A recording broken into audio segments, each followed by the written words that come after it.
RER. RER, information. Et nous retrouvons tout de suite le journal présenté par Éric Michel. Bonjour. Bonjour à tous. Quelle administration va être bloquée aujourd'hui? Le collectif Sauvons nos entreprises, qui réclame des mesures d'appurement des dettes fiscales et sociales, a prévenu la semaine dernière que des opérations coup de poing vont être menées cette semaine. Des actions ciblées pour l'instant, mais si des solutions ne sont pas vite trouvées, le collectif menace de passer à la vitesse supérieure. Un terrain d'entente va-t-il être trouvé entre André Bigot et la CIDR? Les deux parties vont se rencontrer aujourd'hui. Le patron de la société Ares réclame, je vous le rappelle, le paiement de 2 opérations de logement. Il a entamé une grève de la faim jeudi dernier pour se faire entendre. Les prix des carburants gelés depuis samedi. Une augmentation était prévue en ce début de mois, mais suite à une baisse des prix des carburants de 6 centimes en métropole, ce mécanisme s'est trouvé enrayé ici à La Réunion. L'État souhaite l'extension de la mesure dans l'île, mais se heurte à la région pour l'instant. Si au départ, les pétroliers s'étaient opposés aussi à la baisse, ils ont finalement accepté un effort de 2 centimes sur le super, si la région y participe. Mais voilà, le préfet et le président de la région ne se sont toujours pas rencontrés. Didier Robert estime que c'est au préfet de l'appeler. Le représentant de l'État, pour l'instant, ne communique pas sur le dossier. Les choses ne pourront pas rester en l'état. Il apparaît certain qu'il va se passer quelque chose dans les prochaines heures ou les prochains jours. Les gérants des stations-service sont un peu pris en otage. Les cuves sont vides après ce week-end. Quels prix vont être appliqués pour le réapprovisionnement? Et il se dit même que la SRPP pourrait refuser de faire sortir ces camions du port tant qu'une décision ne sera pas prise. Qui va alors prendre la responsabilité d'une nouvelle crise, surtout avec la situation économique très difficile que l'on connaît? RER. Une 29e victime sur nos routes. Samedi soir vers 21h, 2 motos se sont violemment télescopées au niveau du rond-point des Danseuses au port. Sur place, les secours ont eu à prendre en charge 3 blessés graves, dont l'un en arrêt cardio-respiratoire. Malgré des soins intensifs, il n'a pu être ranimé. Il est décédé. Les 2 autres motards ont été conduits à l'hôpital dans un état très grave, dont l'un critique. Il a sombré dans le coma. Les circonstances de la collision sont encore inconnues. À Sainte-Marie, lors d'un banal contrôle routier à Bois-Rouge samedi soir, les gendarmes ont découvert dans un véhicule 16 moutardiers dans 2 petites cages. Les oiseaux étaient dans des sacs plastiques attachés par la ceinture de sécurité. Les 2 hommes âgés de 67 ans et de 35 ans ont expliqué qu'ils venaient de les acheter sur la route de Mafat. Or, l'achat et le transport de ces moutardiers sont interdits. Pour l'instant, les 2 hommes ont reçu une contravention, mais n'ont pas fini en cage. Le parquet pourrait les poursuivre pour délit de capture dans une zone protégée. Les oiseaux, eux, ont été pris en charge par la CEOR. RER. L'allocation adulte handicapé est passée samedi à 776,59 € par mois, soit une revalorisation de 2,19%. Une allocation qui est accordée aux personnes souffrant d'un taux d'incapacité supérieur à 80%. Un peu plus de 12 000 personnes sont concernées à La Réunion. Depuis samedi, ont débuté les soldes et c'est l'occasion de faire de bonnes affaires pendant 5 semaines. Et c'est aussi l'objet de votre question d'actualité aujourd'hui. Les prix sont-ils vraiment cassés lors de ces soldes? Les articles proposés sont-ils de bonne qualité? Attendez-vous ce moment avec impatience. Les soldes ne sont-elles pas aussi une incitation à la dépenser? Vos réponses sur le www.rer.re. Vos réactions et témoignages en direct à 9h, 11h et 17h. Une info pour ceux qui font leur premier pas à l'université. L'opération Campus Futé aura lieu demain et mercredi de 10h à 16h au Moufia et jeudi aux mêmes heures au Tampon. Une opération qui a pour objectif de faire découvrir l'environnement universitaire aux nouveaux étudiants. Les journées seront agrémentées d'animations culturelles et sportives.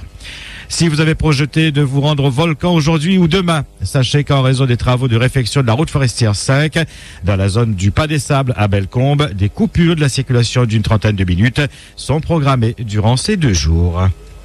RER. En sport, football, le week-end dominé par les demi-finales de la Coupe régionale de France.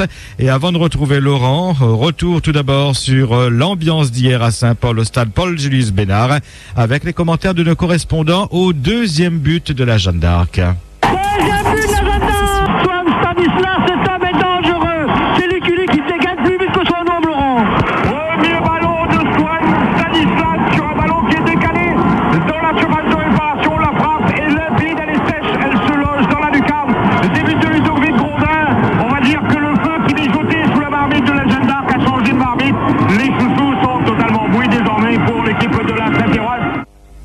La Jeanne d'Arc qui a donc joué la marche funèbre pour la Saint-Pierroise. Laurent Le Toulec, bonjour. Bonjour Eric Michel, un week-end dense effectivement avec un mélange de coupe, de championnat. On commence tout d'abord par la coupe, c'était les demi-finales de la Coupe régionale de France. La Saint-Pauloise qui s'est imposée face à l'équipe de l'Excelsior sur le score d'1-0 dans les dernières minutes de la rencontre a acquis son ticket pour la finale du 28 octobre prochain. La Jeanne d'Arc en a fait de même hier soir face à la Saint-Pierroise, score final 2-0. Les Portois qui renouent avec leurs belles heures de la Coupe régionale de France. La finale sera disputée normalement le 28 octobre au stade Michel Volnay. Allez, on revient sur le championnat puisqu'on jouait vendredi soir les premiers matchs de la 16e journée de championnat en D1 promotionnel. La Tamponnaise, contre toute attente, a été battue par la possession sur le score d'1-0.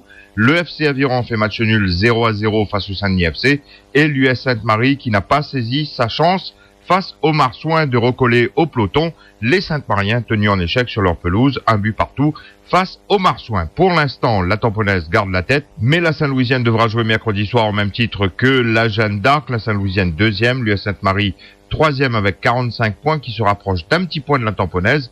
Mais pour l'heure, ce n'est pas encore suffisant. Il reste encore 3 matchs à jouer dans cette 16e journée. Jeanne d'Arc Saint-Louisienne mercredi soir, Saint-Pauloise, Saint-Pierroise et Rivière Sport Excelsior. Ce sera également mercredi soir pour que les tablettes soient remises à jour dans ce championnat de D1 promotionnel. En Super D2, la Petite Île qui n'a pu faire que match nul face à la Capricorne se fait rejoindre par la JS Piton Saint-Leu qui a renoué avec la victoire. L'USB a raté le coche.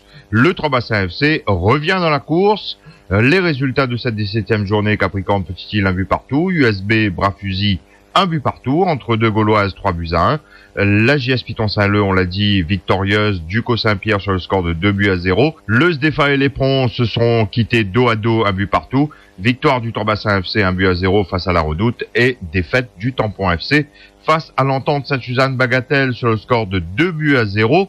Au classement, la Petite Île et la JS Piton Saint-Leu partagent la place de co-leader avec 50 points. L'USB est 3e avec 49 points, mais attention, derrière pointe la Capricorne 45 points, au même titre que le Trois-Bassins FC avec 45 points. Relégable, toujours le Tampon FC 35 points, la Gauloise 29 points et l'Entente de Sainte-Suzanne-Bagatelle avec 26 points.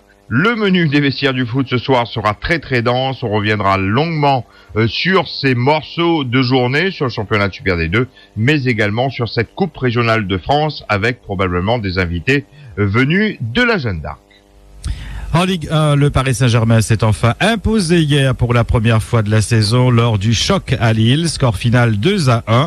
Marseille a consolidé sa première place grâce à sa victoire 3-1 contre Rennes. Match nul enfin entre Bordeaux et Nice, 1 partout.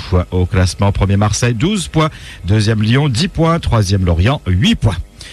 En motocross, sans surprise, Pascal Dorseuil a été sacré hier une nouvelle fois champion de la Réunion. Il a décroché ainsi au Petit Tampon hier son 17e titre. En Formule 1, Jenson Button a remporté hier le Grand Prix de Belgique, une course marquée par un gros accrochage au départ, provoquant un énorme carambolage. 4 pilotes ont été éliminés d'entrée: Alonso, Hamilton, Grosjean et Pérez. Le Britannique Button remporte ainsi sa 2e victoire de la saison. Il s'est imposé devant Sébastien Vettel. Au classement général, Fernando Alonso reste en tête alors que Sébastien Vettel prend la 2e place. RER. 8h10 sur RER, c'est le point final à ce 5-8. Merci de votre attention. Bon début de semaine. RER, la radio qui vous transporte sur toute l'île.